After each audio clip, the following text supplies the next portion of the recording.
Telangana retired ఉద్యోగులకు good news. 1000 కోట్ల బకాయిల్ని విడుదల చేసింది ఆర్థిక శాఖ. నెలవారీ చెల్లింపులు 700 కోట్ల నుంచి 1000 కోట్లకు పెంచింది. రిటైర్డ్ ఉద్యోగుల జీపీఎఫ్ బకాయిల్ని క్లియర్ చేసింది. అక్టోబర్ 2025 వరకు ఉన్న పెండింగ్స్ అన్నింటినీ క్లియర్ చేసింది. అసెంబ్లీ సాక్షిగా ఉద్యోగులకు ఇచ్చిన హామీని అమలు చేసే దిశగా కీలక ఆదేశాలు ఇచ్చింది ప్రభుత్వం. ఉద్యోగుల ఆర్థిక అవసరాలపై ఫోకస్ పెంచి నిధులు విడుదల చేసింది. ప్రభుత్వ నిర్ణయం పట్ల ఉద్యోగ సంఘాలు హర్షం వ్యక్తం చేస్తున్నాయి.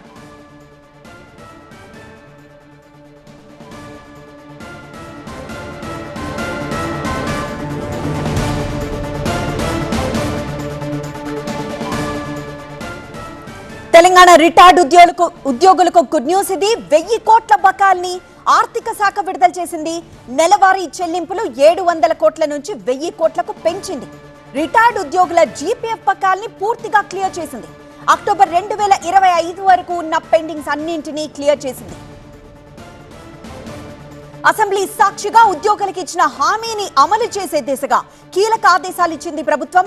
ఉద్యోగుల ఆర్థిక అవసరాలపై ఫోకస్ పెంచి నిధులు విడుదల చేసింది. ప్రభుత్వ నిర్ణయం పట్ల ఉద్యోగ సంఘాలు హర్షం వ్యక్తం చేస్తున్నాయి.